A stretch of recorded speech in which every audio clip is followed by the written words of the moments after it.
Hello, it's Michael. I just wanted to say thanks for all of your lovely words about episode 1. Putting out a new show is absolutely terrifying, and having people be so kind about it is an absolutely fantastic feeling. Shows like Scotland rely on listeners like you to help spread the word, and I'd be really chuffed if you would tell a friend, a colleague, your family, an enemy about Scotland and get them to listen along. Of course, if you can, please leave us a rating and a review on your podcast catcher of choice. It really honestly does help.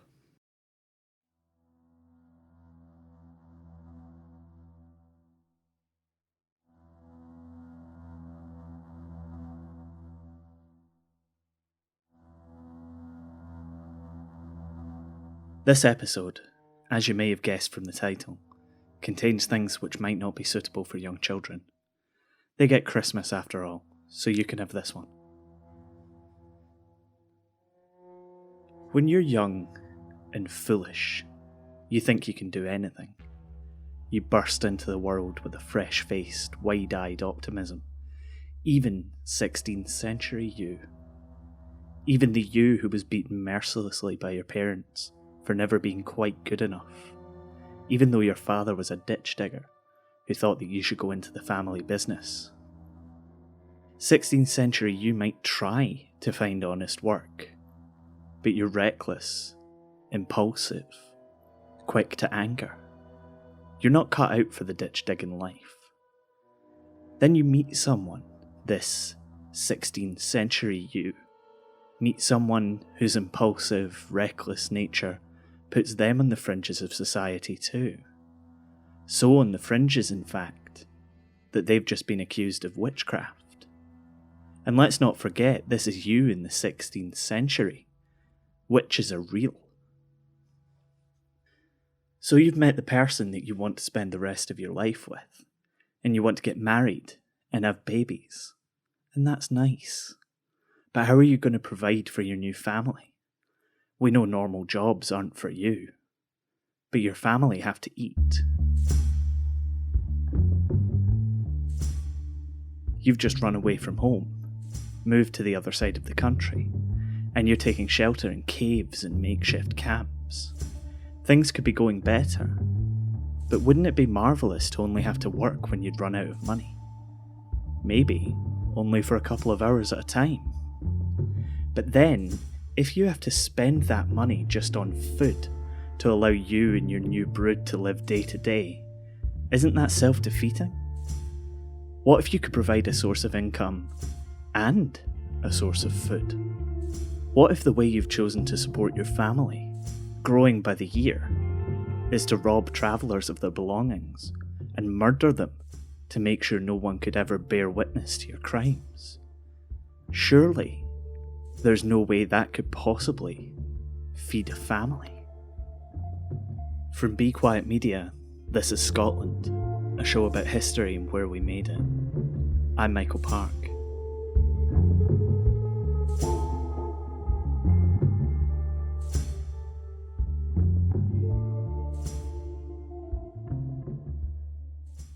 This 16th century you might have been a Mr. Bean, who jumped around from cave to camp with his wife, Black Agnes, that same person who had been accused of witchcraft back in East Lothian.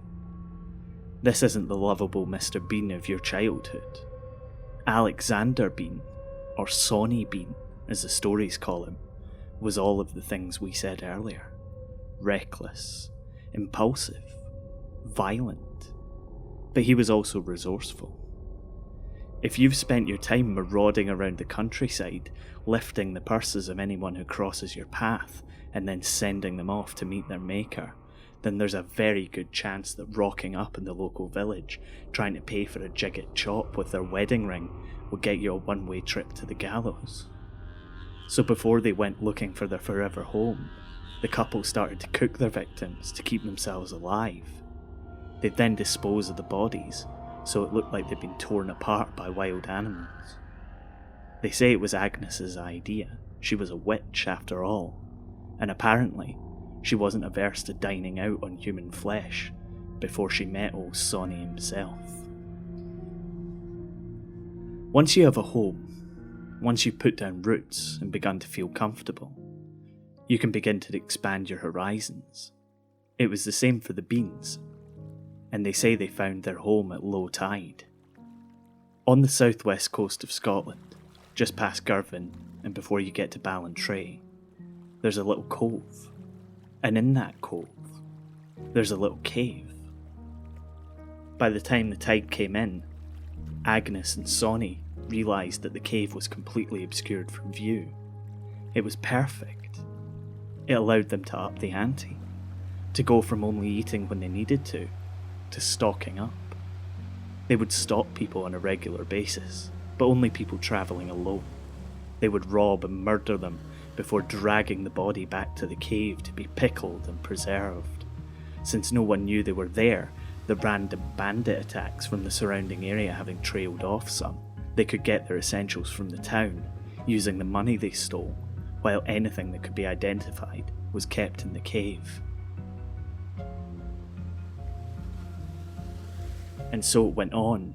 The robbings, the killings, the breeding. All in all, the Beans had 14 children, and the kids, unlike their father, went straight into the family business. That wasn't the only thing they kept in the family. They say that they had 18 grandsons and 14 granddaughters, and the only way you went back to Sawney Bean's cave, if you weren't in the family, was if you were dinner. Some say all this incest was encouraged by the patriarch, whose madness had reached such a point that he decided he wanted to literally raise an army. After more than 25 years of murdering passers-by on the road, the Bean clan finally ran into a problem. You can have as many little inbred ankle biters as you like, but that doesn't mean they're going to do a good job. With the body count said to be near to 1,000, the Bean family went out on the night of the local fair, a bumper evening for pickings, to partake in their favourite pastime, murder. That's after this.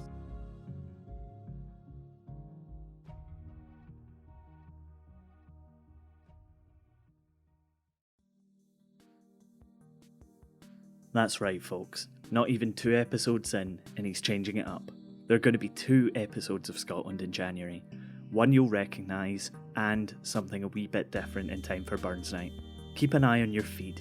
You can subscribe to Scotland on Apple Podcasts, Google Podcasts, Stitcher, Spotify, Radio Public, Pocket Casts, Overcast, Acast, iHeartRadio, Castbox, basically anywhere you get podcasts. If you can't find the show, get in touch with me and we'll put that right. Enjoy. For those of you keeping score, there were 48 of them. And when there's 48 of you, you no longer need to worry about killing lone wanderers out on the path. So one Bean hunting party was quite happy to attack a couple coming home on horseback from the fair. They took the wife easily, but the husband was a skilled fighter, and despite being dragged from his horse was able to keep the cannibals at bay.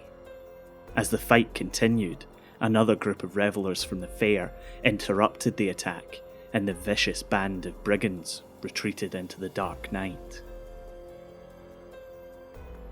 The husband was taken back to the town by his saviours, and then things started to move very quickly indeed. The king, James VI, was so incensed that this group of merry murderers had been offing his subjects for so many years that he sent 400 of his best men, along with some particularly hungry dogs, to Galloway to hunt them down. Some stories say he went along himself. The dogs didn't need a scrap of clothing to track. After a couple of hours of combing the beach, the tide began to go out, and suddenly they were greeted by the opening of a cave, from which the smell of eviscerated human flesh was enough to turn even the strongest stomach.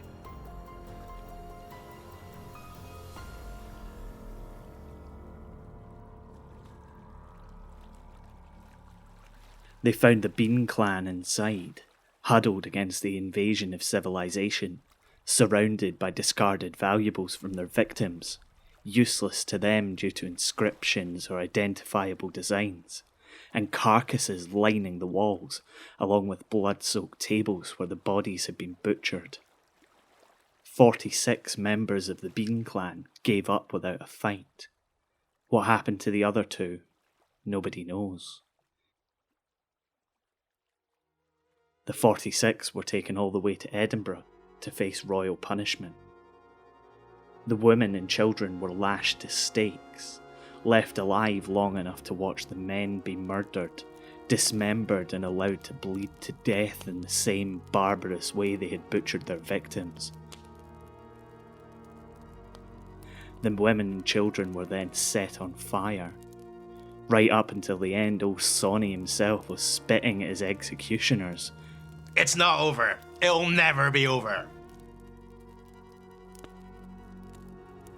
The life of Sawney Bean was over, but the story lived on and has inspired hundreds of tales. If you've ever seen Wes Craven's The Hills Have Eyes, or the remake, which is better, you'll be familiar with the story.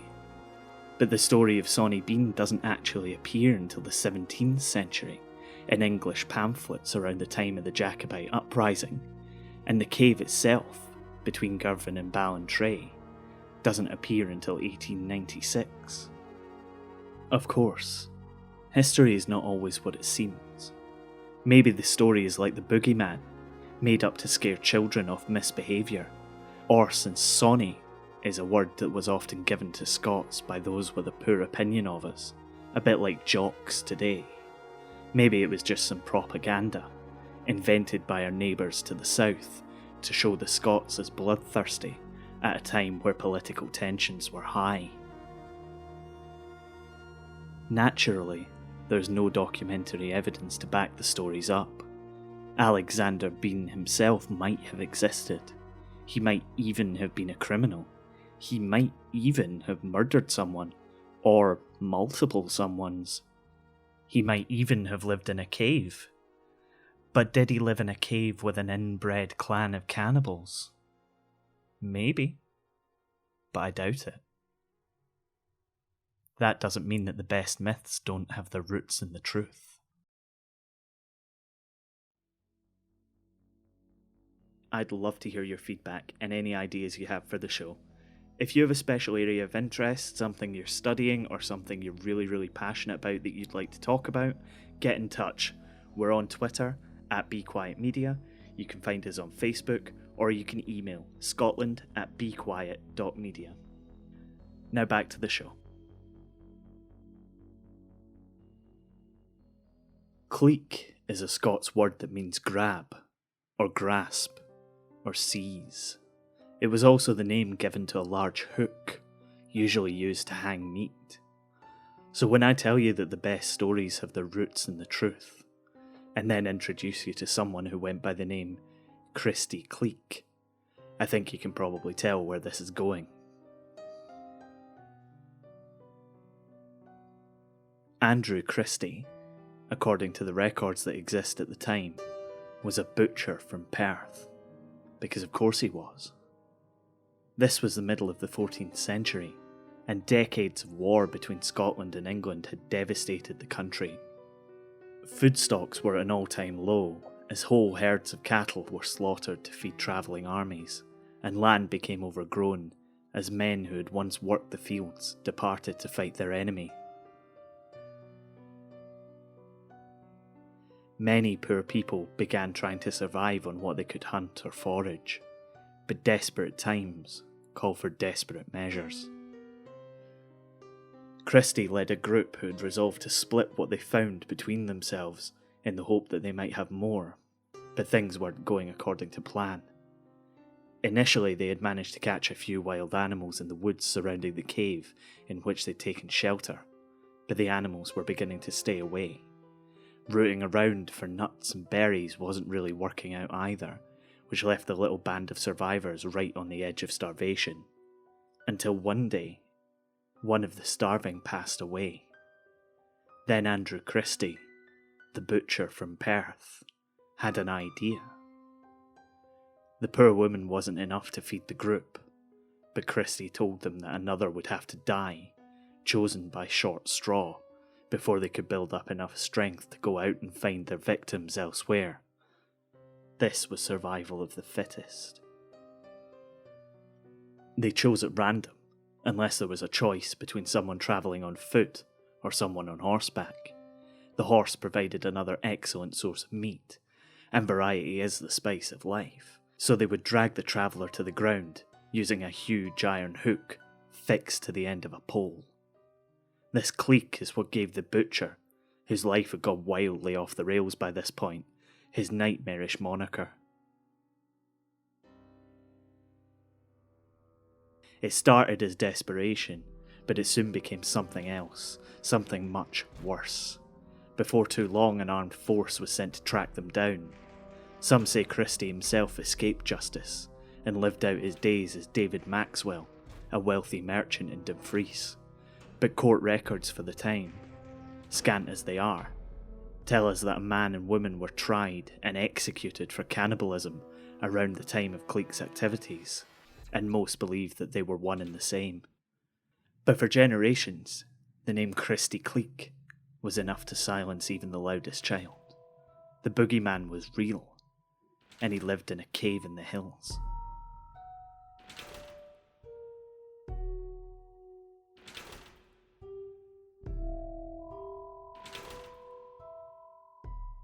From Be Quiet Media, you've been listening to Scotland. It was written and produced by me, Michael Park, and the voice of Sawney Bean was Mitch Bain. You can find out more about the show on our website, thisisscotland.co, and get in contact with any feedback you have for us on Twitter, Be Quiet Media, or we're on Facebook if you search for Scotland, Scottish History Podcast. Thanks for listening.